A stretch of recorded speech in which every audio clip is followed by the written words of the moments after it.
Doc on the Run. We help injured runners run. It seems like everything we hear about on the news right now, it's all about the coronavirus. And I'll bet you're also getting inundated with emails from hotel chains where you previously stayed saying, we're cleaning everything up. Everything's going to be okay. Rental car companies telling you not to be concerned because they're going to wipe down the cars and the inside of the cars before they hand you the keys. At the same time, the President of the United States is declaring a state of emergency. Schools are closed. Races are canceled. Professional sports franchises are all on shutdown. Yesterday, I was looking at a news feed, a story about the lockdown in Italy. Strict lockdown. Don't go out of your house. Government orders. And the representative image in that news story showed this beautiful scene of Italian architecture in a street in Florence, Italy.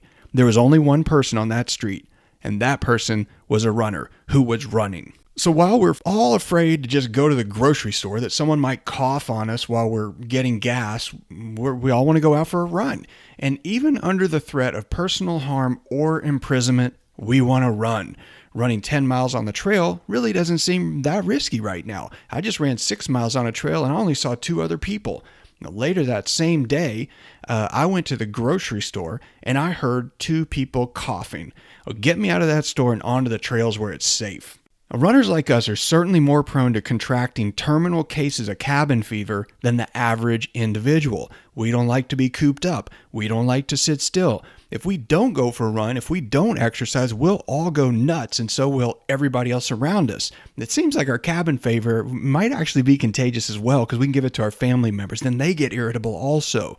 Right now, I'm looking out the window and it's raining outside. Well, given the circumstances, it seems like the perfect time to go for a run. You already have relatively vacant running trails, and they're going to be totally empty when it's raining. In California, it doesn't rain very much. So when it does rain, most runners will rather just wait until it stops raining and then go for a run. So what most people do when they look out the window in California and see rain, well, they think it means that you're supposed to stay inside. This is a good time to not do anything. But for runners like us, that looks like a perfect opportunity for a low-risk run. Am I going to go to the grocery store today? No way.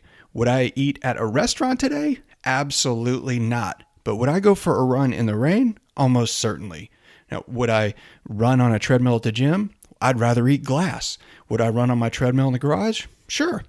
It seems like right now the only thing that makes sense is really self-quarantine and social distancing. It also seems like right now, the further you run into the woods or the farther you run down any trail, the more social distancing you get.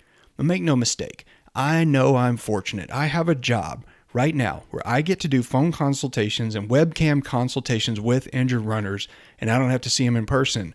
I don't have to sit in an office with sick people. I don't have people coughing in my face. And the people that need a consultation, the injured runners who are worried about what to do with this aching sensation in their foot or this ankle that won't stop bothering them, well, those people who need to talk to a running expert, well, they can also talk to me without having to sit in that same waiting room with all of those sick people. Well, whether you choose to run or not right now, it's all about staying clear of the contagions. It seems to me that the more social distance we keep, the better. Even if the government says you should limit your gatherings to 250 people, I seriously doubt that really makes any sense. Like, you do not need to get together and have a meeting with 250 people or go run with 250 people. Even if they set a limit that's 50 people, I also seriously doubt that makes any sense. It just takes one.